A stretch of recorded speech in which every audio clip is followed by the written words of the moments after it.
What if Padme told the Jedi that Anakin killed the Tusken Raiders on Tatooine? That's our story for today. Hope you guys enjoyed this one, and let's get right into it. Our story begins inside of the apartment of Padme Amidala, as she is anxiously packing up her things to go back to Naboo. On the Senate hangar, she knows Anakin Skywalker is there waiting for her to escort her back to Naboo, but something is just eating away at her. She loves Anakin. She loves his strengths, his flaws, everything about him. But are his flaws too big to ignore? She knew Anakin wouldn't be seeking out help for what he did to the Tuskens on Tatooine, and Padme wondered if that was a huge mistake. Moments later though, Captain Typho emerged and said that Padme has received a message from the Jedi Temple.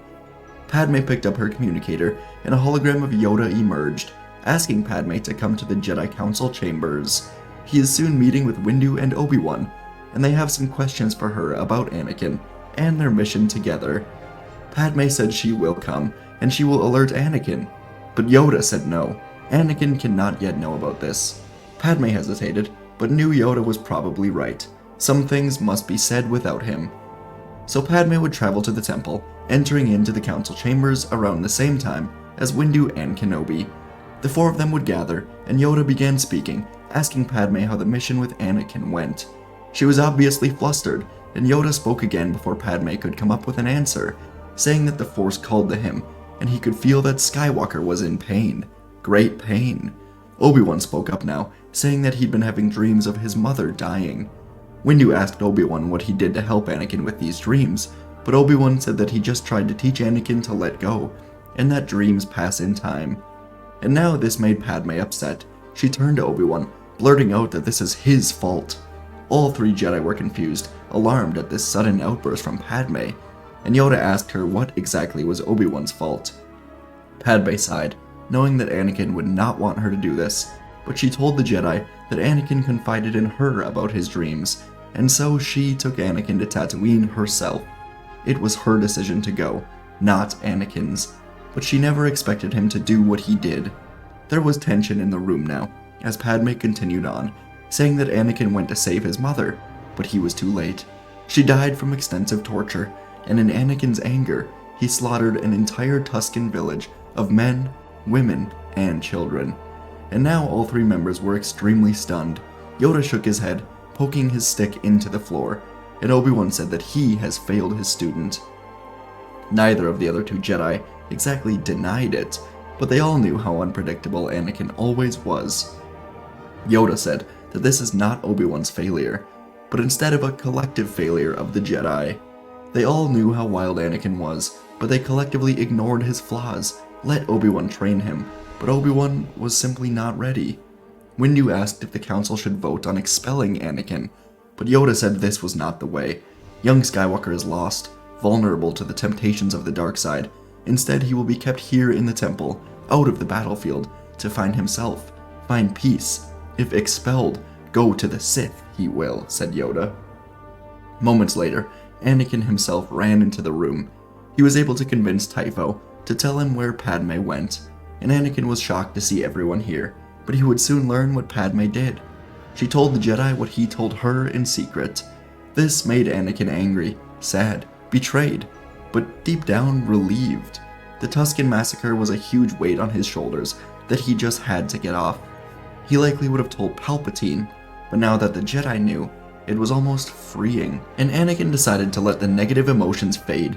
Then he asked the Jedi for help. He said he could not just let go of those that he loved. It's impossible for him.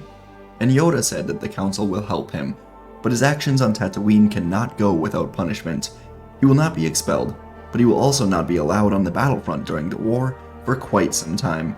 Tuskens were very animalistic, but they were still civilized enough where slaughtering a village could truly start a descent to darkness if not stopped. This was not good for Anakin. Anakin did understand, and Padme would then be escorted back to Naboo by Obi-Wan, while Anakin and Yoda would walk through the temple together, eventually coming upon the Room of 1,000 Fountains. Yoda and Anakin would meditate together, and Yoda would ask Anakin what this room makes him feel. Anakin felt into the Force. Memories of his childhood would surge back to him. In this very room, young Jedi often went into the water to swim, and Anakin always wanted to join, but his young Jedi peers would often ignore him. This made Anakin feel isolated, ignored, different from the rest, the same way the Council often made Anakin feel. Yoda was surprised but grateful for the honesty here, and Yoda told Anakin that he was different, and it was time for the Jedi to stop treating him like he's not. Anakin not only had the most power of all the Jedi, though not completely unlocked, but he arrived at the temple far later than any other Jedi. Anakin was different, and so his training must be different. Anakin questioned this, saying that Obi-Wan has been an excellent teacher, but Yoda said that his training must expand. He must learn from more than just Obi-Wan, from perhaps all of the Council members, and in time, maybe he will find balance within himself. Anakin was intrigued by this notion. He didn't like the pain that always resided deep within him, and so within a few weeks, the new training would begin, as the Clone Wars began outside of Coruscant. With Anakin stuck on Coruscant, he thought that he would be bored, angry at the Jedi for keeping him here, but instead he began to enjoy his time. He was constantly busy, as Master after Master would spend some time with him, talking to him, learning how to best connect with him. He and Padme decided to postpone their marriage until the war ended at the very least, as Padme could see now that Anakin was not ready, and Anakin was extremely excited for this huge increase in knowledge from the best Jedi in the Order. This would in turn give Padme more time in the Senate to focus on bringing an end to the war with peaceful negotiations. In the temple, Jedi Masters would rotate with Anakin every couple of weeks, and his relationship with the Jedi would grow, while his relationship with Palpatine would get worse. Anakin just wouldn't have time to visit him as much. He wouldn't need to as much. He'd spend time with Windu, as Windu would teach Anakin to embrace the dark side, but not let it control him. The darkness in him can still be used for power, but it must be channeled into the fighting form known as Vapad, where the darkness is reflected back on its practitioner like a mirror. Anakin wouldn't get much sleep these days, as he would spend many nights trying to perfect this form against a fighting hologram of Darth Maul down in the training rooms. Jedi younglings would often find Anakin in the morning sweating, breathing heavily, but mastering his lightsaber forms. Using his mechanical background, Anakin would soon find a way to even install 3 holograms of Maul coming at him at one time. It would take more weeks of sleepless nights, constant training, but Anakin loved it, and he soon was able to take down the 3 holograms of Maul with relative ease. Thanks to Windu, he had more power. 2 of the Masters that would make a huge emotional impact on Anakin were Plo Koon and Shaak Ti. Plo especially would teach Anakin that it is not wrong to have compassion and love for others, but it is very important to understand how to act once they are gone. Plo and Anakin would talk about Anakin's mother, and Plo would ask Anakin what Shmi would have wanted Anakin to do after her death. Anakin, through some tears, said she would have wanted him to be brave, to forgive the Tuskens, even though their acts were unforgivable. Plo would teach Anakin that the best way to let go is perhaps to continue to live on for those that have passed. Honor their lives how they would want, not by what Anakin's emotions may want. It is extremely difficult to master, but Anakin began to understand how to let go. It is selfish to not honor someone you love after their death. And Anakin now wanted to make up for how he acted after his mother's death. The teachings would go from masters like Yoda, Obi-Wan, Windu, Shaak Ti, Fisto, Luminara, and many others would go on for the entire first year and a half of the Clone Wars. Anakin saw basically no action. He didn't speak much to Padme, but he decided to embrace this training completely, and he felt much better for it, better and happier at this point in his life. He was still a Jedi Padawan as well, as the Jedi, after learning about the massacre, did not feel he was even near ready to be a Jedi Knight, and so he did not have a Padawan. He was training, and he was still a Padawan for now. But Palpatine didn't like this at all. At first, he decided not to interfere, as he figured that the Jedi collectively training Anakin would cause him to go insane with all of the rules and being stuck in the temple constantly. But he was wrong. Turns out that Anakin getting real attention from the Masters was something that he enjoyed. Anakin always wanted power while staying good, and the Jedi were giving this to him. He was becoming too much of a liability now to the Sith and to their plans, as it was very easy to see him eventually taking them down. So perhaps, Palpatine thought, Anakin must die. Around a day later, Anakin was actually sleeping for a change when suddenly the alarms inside of the temple began to go off. Jedi began running through the halls, and Anakin pushed his way to find Obi-Wan inside the communications room with many of the other Masters. Anakin asked what was going on. and Obi-Wan told him that the Separatists have launched a surprise attack on Coruscant and were targeting the Senate building. So within minutes, hundreds of Jedi were out of the temple, either in the air or on the ground, running to the Senate building. Anakin was going to go join the battle for the first time in the war, but Windu said the temple needs a protector, and Anakin is best suited than anyone for that role. Anakin nodded and said he will also monitor for reinforcements. Then Windu took off with Yoda, and the temple was vulnerable. In the temple hangar, the emergency door was being shut down when a Jedi clearance code was being sent through. The temple guard didn't check to see who it was, because why would they have to? So they let the Jedi land, then closed the emergency door. Seconds later though, the guard began choking and had their necks snapped as Dooku snuck out of the Jedi ship and walked into the temple. His mission? Find and kill Skywalker while the Jedi were distracted with the battle. Dooku would sneak around the temple with his hood up, wearing old Jedi robes to blend in with the chaos, and he soon saw Anakin running into a battle planning room as the door shut behind him. Dooku looked down the hallway to see 6 younger Jedi, maybe around 20 to 30 years old, protecting the door. They would have done well against droids, but Dooku smiled and moved forward.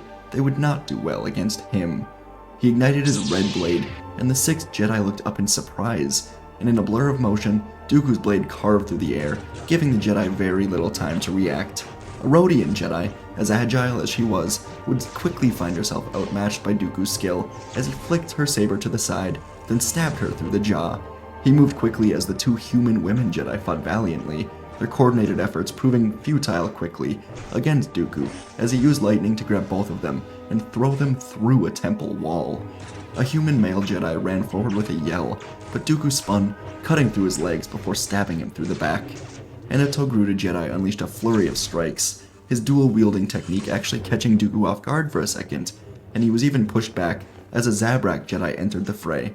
But Dooku cut off one hand of the Togruta, pulled a lightsaber through the gut of the Zabrak, then cut both of them down quickly. And now Dooku looked to the door, pushing it open with the Force. The door slammed into the communications table as Anakin flipped backwards, igniting his blue saber to see Dooku was here. Anakin looked behind him to see the 6 bodies of the fallen Jedi, and he felt rage boiling up inside of him. Being in the temple, as often as Anakin was, allowed him to get to know so many Jedi, including the fallen ones in front of him. But Anakin let the calmness wash over him. He let go of these Jedi, and decided he would honor their death by bringing Dooku to justice in the light side. And so, as sounds of battle could be heard outside of the temple in the distance, Anakin knew it was all a distraction. Also, Dooku could come here and kill him. Like Yoda once said, Anakin is different. He holds great power, and now it is time he shows it. Dooku didn't know that Anakin spent the last year and a half training tirelessly, all for this moment. So the Sith and the Jedi would circle each other, neither of them making a move, until Dooku lunged forward with a slash with one hand. He was targeting Anakin's robotic hand, thinking it would be much weaker. Their sabers locked, and Anakin then swung down at Dooku. Their clashing echoed through the temple's halls. Dooku's power on the dark side was very formidable. He'd fallen so far since joining Sidious, but Anakin's newfound power provided to be a force to be reckoned with. With each strike, he pressed the attack on Dooku. His movements were quicker and more decisive than when they fought on Geonosis, as he unleashed a perfect set of offensive moves against the Sith Lord. Dooku, taken aback by the sheer ferocity and balance of Anakin's assault, would find himself on the defensive. And Dooku would not stand for this. He stepped back, gathering himself once more, then moved back in on Anakin, this time with much more focus and anger. And now Anakin was being pushed back. Dooku was able to slash across Anakin's robotic hand. Sparks flew, the hand malfunctioned, causing Anakin to drop his saber. And now Dooku held a wicked smile as he lifted his own saber for the kill. But Anakin reached out with his real hand, blasting the vulnerable Dooku with a burst of yellow lightning. Electric Judgment, taught to him by Plo Koon. Anakin had never been able to use it before, but in a time of desperation, he did it. Anakin would walk up to Dooku and he was knocked out cold, so Anakin would call to a group of temple guards protecting the entrance, and the guards arrested Dooku, bringing him down to the temple prison. Outside of the temple, the battle was finished in the next hour or so. It was never a battle to take over Coruscant. It was merely a distraction to allow Dooku to get into the temple.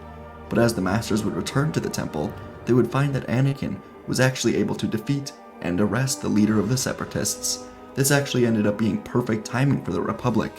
as Senator Padme Amidala had spent the last few weeks meeting in secret with Senator Mina Bonteri and the Separatist Senate, and together this group had come up with a peace treaty to end the war, as both sides were suffering heavy losses. Republic planets and districts were being underfunded to pay for more clones, while the same was happening with the Separatists to pay for more droids. Neither side was winning. Instead, only the people in power were getting more power and more money. These plans to end the war were initially going to be sabotaged by Dooku, but with his capture, the peace treaty was accelerated to an emergency Senate meeting, as Palpatine was announcing that Dooku was captured. He didn't want to be doing this, but as Chancellor of the Republic, he had no choice. Padme would bring her pod to the center, with Mina Bonteri, key leader of the Separatist Senate, and together they proposed this bill to end the war, return peace back to the galaxy. The Separatists ultimately wanted less taxation and more action from the senators as the Republic, as they believed the system was corrupt, all the way up to Palpatine. And when this bill ultimately would pass in the Senate due to many senators fearing for their lives because of the attack on Coruscant, Palpatine would use his emergency powers to veto it. And after this, Padme would call for a vote of no confidence in Palpatine, to which he also vetoed due to his emergency powers. This is when the Senate began to truly see that Palpatine only cared about his own power, rather than the Republic. And amidst the chaos of all of this, Palpatine would dismiss the Senate for today, saying they would meet again in 24 hours once everyone has calmed down. And he announced that the war would continue until Grievous is destroyed, as this peace treaty is vetoed. This would ultimately cause the Jedi Order to get involved. As generals of the Republic, they could not just sit by and watch as the elected leader act like a dictator. Plus, because it was the Jedi who captured Dooku, the people in the Senate were leaning much more towards the Jedi than towards the Chancellor. Basically the complete opposite of what Palpatine wanted. So Padme, Bonteri, and a group of combined Republic and Separatist senators would travel to the Jedi Council, asking them to remove Palpatine from office immediately. The war could end now, but he was not allowing it to happen. And so a group of Windu, Yoda, Kenobi, Plo Koon, and Anakin Skywalker would agree, and they would travel together to Palpatine's office. Inside of the office, Palpatine was spinning a million plates, trying to continue this war. He was trying to get Grievous to launch an attack on Kamino, while creating more droids, more clones, also making sure the Banking Clan, Trade Federation, all of the Separatists were still on his side. Dooku's failure, combined with the peace treaty, was making things very difficult, and so when the Jedi entered his office unexpectedly, he couldn't hold on to the anger any longer. He was going to erupt. The group of Jedi ignited their sabers, telling Palpatine that by request of the Senate, he was to be removed from office immediately. Sidious would call 2 red sabers to his hands, igniting them now, and showing the Jedi exactly why he would never be giving up his power. Sidious now considered the Republic to be a lost cause. He would kill these Jedi, take over the Separatists, he would wipe out the Republic, and anyone who supports it, and once more the Sith will rule the galaxy. But he was arrogant. The Sith were powerful, but this group of 5 Jedi was the best that the Jedi had to offer. The duel would begin, but it would not last long. Sidious was unbalanced, angry, and during the fight, Anakin would see the monster that he could have become had he not learned from the Jedi. And so Sidious spun, attacking the Jedi, and Anakin was able to plunge his own saber through the Sith Lord's chest, killing Palpatine where he stood. Dooku was captured, Sidious was dead, and now the peace treaty would pass. Around 1 month later, the Republic and Separatist Senate would have combined once more to begin reforming the Republic overall. Each and every system was undergoing heavy investigations, led by a council involving Padme and Mina Bonteri. The corruption in the Republic has gone way too far, and it was time that it stopped. The Clone Wars had basically ended, although Grievous held out as long as he could, despite his droids dwindling every day. He was eventually destroyed by Obi-Wan and his Padawan Ahsoka Tano. Anakin would finally be promoted to Jedi Knight after the war, and would soon be getting his own Padawan. He felt much better about himself, and decided in a few years perhaps that he and Padme could reignite their relationship. But for now, they were both focused on much more. Yoda was happy with where Skywalker was, and when he eventually learned to speak with Qui-Gon, the old Jedi assured Yoda that he took the right path by not expelling Skywalker. He was lost, not gone. And for years, the Republic and Jedi would work together to eradicate this corruption, and future Chancellor Padme would work with the Jedi and eventual Council Master Anakin to make sure darkness can never again rise from the shadows. And folks, that is our story for today. Before we talk about it, click the link in the description to enter the Saber giveaway and Lego set giveaway for when we hit 50,000 subscribers. Only about 1,000 more to go. Appreciate each and every one of you. And yeah, today's story, really enjoyed this one. I struggled with what path to kind of go on for a while. Do I want to expel Anakin? Do I want to just give him to a new master? Do I want to do something else? Eventually I settled on him just kind of training in the temple with masters throughout the war instead of being involved in the war, as I don't think expelling him would be the right move. It would just kind of, I don't know, the Jedi would instead see that they were wrong to have not done more to help Anakin, I think, so that's the path I chose. Hope you guys enjoyed. Anyways, Acolyte trailer just came out. Might be doing a reaction to that for members on the live stream, so check out the membership. Thanks for watching, and I'll see you in the next video.